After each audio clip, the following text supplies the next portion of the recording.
रात 11:45। हाईवे का सुनसान मोड़। हल्की बारिश, हवा में नमी, दूर कहीं कुत्तों के भौंकने की आवाज। मोहित 26 साल का ऑफिस से लौट रहा है। मोबाइल में नेटवर्क नहीं। वो एक जर्जर पीली लाइट वाली बस को आता देखता है। बिल्कुल पुराने डीजल इंजन जैसी आवाज, जैसे किसी म्यूजियम से निकली हो। कंडक्टर दरवाजा खोलते हुए कहता है, आखिरी बस है साहब, चढ़ जाइए। बस में सिर्फ 6 से 7 अनजान लोग बैठे हैं।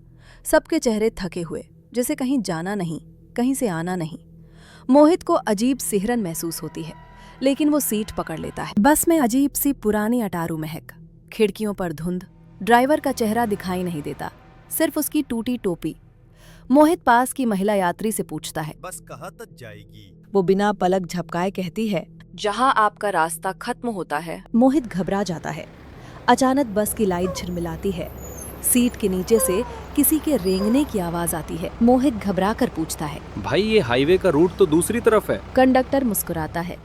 आज शॉर्टकट से ले जा रहे हैं। बस एक सुनसान काला जंगल में मुड़ जाती है, जहां सड़क पर कोई रिफ्लेक्ट नहीं, कोई साइन बोर्ड नहीं, सिर्फ पेड़ों की परछाइयां और घना कोहरा। अचानक पीछे की सीट से एक बूढ़ा आदमी खड़ा होकर चिल्लाता है, गलत रूट पर जा रहे हो, वापस मुड़ो। बस एक झटके से हिलती है। ड्राइवर चीखे बिना कहता है, अब वापसी नहीं। बस अचानक रुकती है। कंडक्टर दरवाजा खोलता है, कोई नहीं खड़ा, लेकिन वो किसी को चढ़ने का इशारा करता है और फिर एक अदृश्य भारी वजन जैसे बस में चढ़ता है। सीटें खुद ब खुद दबने लगती हैं, कांच पर बर्फ जैसी उंगलियों के निशान। मोहित कांप जाता है। एक बच्चा धीरे से कहता है, ये रोज इसी स्टॉप पर चढ़ता है। बस एक मर चुके जली हुई बस्ती से गुजरती है। घरों की दीवारें काली, बोर्ड पर फेडेड अक्षरों में लिखा, नारायणीपुर गांव प्रवेश वर्जित। गांव के बीचों बीच एक पुराना हाथ पैर खुद ब खुद चल रहा है। राख से ढके लोग दूर खड़े बस को देखते हैं, पर उनकी आंखों में पुतलियां नहीं होती हैं। मोहित बोल पड़ता है, हम यहाँ क्यों आ रहे हैं? बूढ़ा आदमी धीरे से कहता है, ये सब कभी इंसान थे, इसी बस के आखिरी सफर में मर गए थे। गांव के गेट पर एक औरत खड़ी है, लाल साड़ी, काले घूंघट, नंगे पैर, और उसके पैरों के आसपास राख उड़ रही है। ड्राइवर बिना कुछ कहे दरवाजा खोल देता है। औरत बस में चढ़ती है। मोहित महसूस करता है उसके पास बैठते ही तापमान गिर गया। औरत के होंठ हल्की मुस्कान में खुलते हैं। बहुत देर कर दी, मैं इंतजार कर रही थी। मोहित पूछता है, किसका? वो धीरे से कान में फुसफुसाती है, तुम्हारा। बस आगे चलती है और एक छोड़े हुए रेलवे स्टेशन पर पहुंचती है। नाम मिट चुका, प्लेटफॉर्म टूटा, घास उगी हुई। सब यात्री एक साथ खड़े होकर उतर जाते हैं। कोई बात नहीं करता, बस मोहित को घूरते हैं, जैसे उसे भी उतरना चाहिए।